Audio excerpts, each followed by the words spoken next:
Muy buenos días, queridas amigas y amigos, y bienvenidos a otro episodio de Café con Espiritismo. Hoy estudiaremos la parábola del Hijo Pródigo, Lucas 15, versículo 17, bajo la perspectiva de Wilson Paredes. El darse cuenta espiritualmente hablando. A lo sumo, estas palabras, darse cuenta, sugieren un simple movimiento racional. Sin embargo, al analizarlas con el espíritu de la letra, revelan una fabulosa verdad espiritual, el despertar de la conciencia. Para alcanzar este punto, el espíritu exigió un largo periodo de tiempo, como Emmanuel nos dirá en la obra Justicia Divina, capítulo 30. El espíritu consciente, creado a través de los milenios en los dominios inferiores de la naturaleza, llega a la condición de la humanidad después de haber rendido los tributos que la evolución le exige. Ante la afirmación de este benefactor espiritual, inmediatamente pensamos en una frase que suele atribuirse a León Denis, aunque él no la escribió. El alma duerme en la piedra, sueña en la planta, se agita en el animal, despierta en el hombre y se sublima en lo angélico. Si León Denis no lo escribió, ¿de dónde sacó la idea? Gracias al Dr. Francisco Aranda Gavilán, orador y erudito espiritista, quien, tras una profunda investigación, logró localizar al autor de la idea. Se trata del sufí Rumi, nacido en 1207, considerado uno de los más grandes poetas del Islam. No podemos negarnos a compartir con ustedes estos versos escritos hace más de 800 años. Desde que llegaste al mundo de los seres, se te tendió una escalera para que pudieras escapar. Primero fuiste mineral, luego te convertiste en planta y después en animal. ¿Cómo puede esto ser un secreto para ti? Finalmente fuiste hombre, con conocimiento, razón y fe. Mira tu cuerpo, un puñado de polvo. Mira cuán perfecto se ha vuelto. Cuando hayas completado tu viaje, sin duda regresarás como un ángel. Después de eso, habrás terminado para siempre con la tierra, y tu morada será el cielo. Como se puede ver, esto habla claramente de la evolución del principio psíquico, tal como lo describe la doctrina espírita. El despertar de la conciencia no pasó desapercibido para Pablo de Tarso, quien en su epístola a los Efesios, en el capítulo 5, versículo 14, dice: «Oh tú que duermes, despierta y levántate de entre los muertos, y Cristo te alumbrará». Dormir es una característica propia de los seres humanos.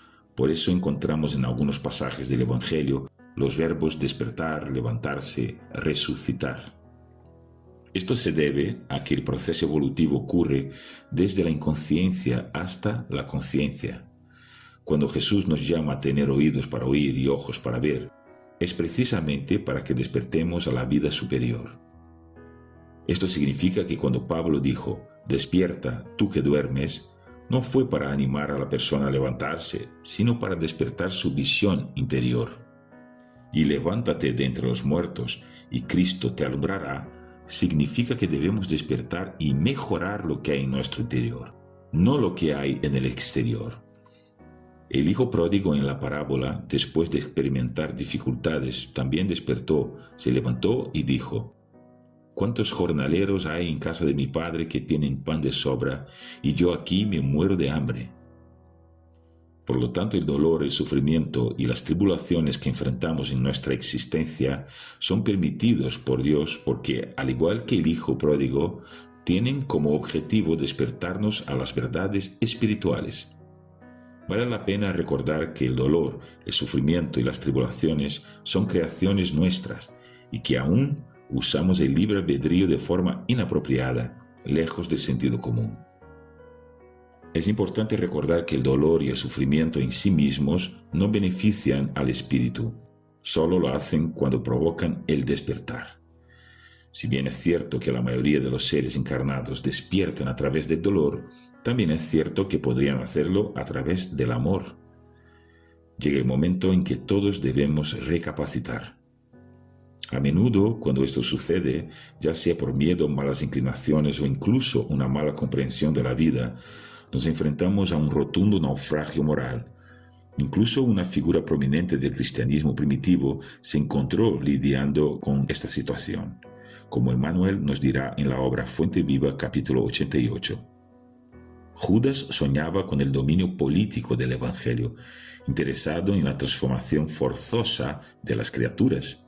Sin embargo, cuando recapacitó, era demasiado tarde, porque el amigo divino había sido entregado a jueces crueles. Los evangelios nos dicen que otras figuras de la recién anunciada Buena Nueva recapacitaron a tiempo, llevando a cabo la rectificación salvadora. María Magdalena había puesto su vida íntima en manos de genios perversos. Recapacitando bajo la influencia de Cristo, alcanza la más alta dignidad espiritual. Pedro, intimidado por las amenazas de persecución y sufrimiento, niega al divino amigo. Luego, recobrando la razón, llora amargamente y avanza con determinación hacia su rehabilitación en el apostolado. Estos son ejemplos que nos guían hacia una experiencia evangélica más auténtica y profunda, y cuanto antes mejor. Que nadie busque la bondad y la espiritualidad celestiales, el amor y la belleza solo cuando esté saturado de maldad y materia, de odio y fealdad extrema creada por nosotros mismos. Busquemos ante todo a nuestro Padre Celestial, quien es infinitamente generoso, jamás cuestiona los motivos que nos llevan a buscarlo y jamás condena. Gracias a Dios. Un abrazo fraterno y hasta nuestro próximo Café con Espiritismo.